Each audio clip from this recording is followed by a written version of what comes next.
Hay Day. Hay Day adalah game pertama yang dirilis oleh Supercell dan menjadi fondasi awal kesuksesan mereka.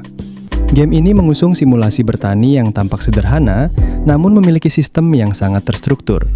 Pemain tidak hanya menanam tanaman dan mengurus peternakan, tetapi juga mengelola berbagai jenis pabrik yang disediakan, mulai dari membuat bahan dasar, memprosesnya menjadi berbagai macam produk, hingga menjualnya melalui berbagai cara seperti roadside shop atau boat delivery. Level pemain juga akan meningkat seiring berjalannya waktu, dan pemain juga bisa mengunlock area baru untuk dibangun. Semua aktivitas membutuhkan waktu nyata yang membuat pemain harus pintar mengatur jadwal bermain. Tidak adanya sistem perang atau kompetisi langsung membuat Hay Day terasa tenang, namun justru itulah yang membuat pemain betah. Game ini membangun kebiasaan, bukan tekanan, sehingga pemain sering kembali hanya untuk memastikan semuanya berjalan sesuai rencana. Clash of Clans. Clash of Clans adalah game paling terkenal dan paling sukses yang pernah dibuat oleh Supercell. Berbeda jauh dengan Hay Day yang santai, game ini membawa pemain ke dunia strategi dan peperangan. Di game ini, pemain membangun desa dari nol, mengatur tata letak bangunan, melatih berbagai jenis pasukan, dan menyerang desa pemain lain untuk mendapatkan sumber daya.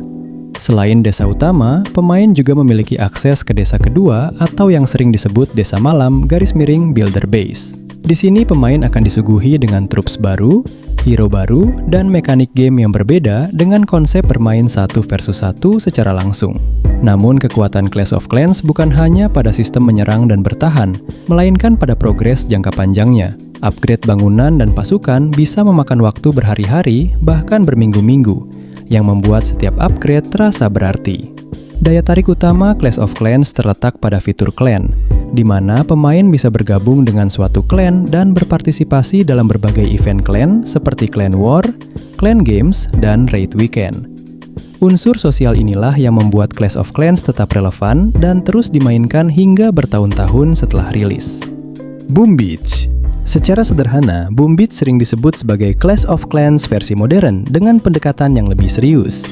Di game ini, pemain menyerang markas musuh yang dijaga oleh berbagai jenis pertahanan dengan tujuan membebaskan wilayah dan mengumpulkan sumber daya. Namun, berbeda dengan Clash of Clans, Boom Beach sangat menekankan ketepatan strategi saat menyerang. Penempatan pasukan, timing penggunaan skill, dan pemilihan target menjadi faktor penentu keberhasilan serangan. Satu kesalahan kecil bisa langsung berujung kegagalan total. Sayangnya, Boom Beach tidak mencapai kesuksesan sebesar game Supercell lainnya karena terus berada di bawah bayang-bayang Clash of Clans yang menjadi game mobile terlaris pada masanya, ditambah mekanisme gameplaynya yang dianggap terlalu menantang dan kurang diminati oleh pemain kasual. Walaupun Boom Beach sudah melakukan banyak update baru seperti penambahan level bangunan dan game mode baru, pemain tetap kurang tertarik untuk mencoba bermain lagi. Clash Royale. Clash Royale merupakan game tersukses kedua setelah Clash of Clans dan menjadi gebrakan besar Supercell di genre strategi real-time. Game ini menggabungkan elemen kartu, tower defense, dan arena pertempuran dalam pertandingan singkat berdurasi sekitar 3 menit. Pemain menyusun deck berisi berbagai kartu pasukan, bangunan, dan spell, lalu bertarung secara langsung melawan pemain lain. Ada banyak tingkat rarity kartu yang tersedia, dan semakin tinggi trofi, maka pemain akan mencapai tingkatan arena baru dan membuka akses untuk mengunlock kartu-kartu baru. Pemain benar bebas memilih kombinasi kartu yang digunakan, sehingga banyak pemain melakukan eksperimen dan menemukan strategi dan meta baru. Hal ini membuat permainan tetap seru karena ada banyak strategi yang bisa dicoba. Karena berjalan secara real-time, setiap keputusan harus diambil dengan cepat dan tepat. Clash Royale sangat menonjolkan aspek kompetitif dan skill individu sehingga terasa menantang dan intens. Namun, di sisi lain, game ini juga sering mendapat kritik karena sistem monetisasi yang dianggap pay to win, yang membuat banyak pemain merasa dirugikan jika tidak mengeluarkan uang. Brawl Stars. Brawl Stars adalah game dengan tempo tercepat di antara semua game Supercell. Di sini, pemain mengendalikan karakter yang disebut Brawler. Setiap Brawler memiliki peran, serangan, dan kemampuan super yang unik, sehingga pemilihan karakter sangat memengaruhi jalannya pertandingan.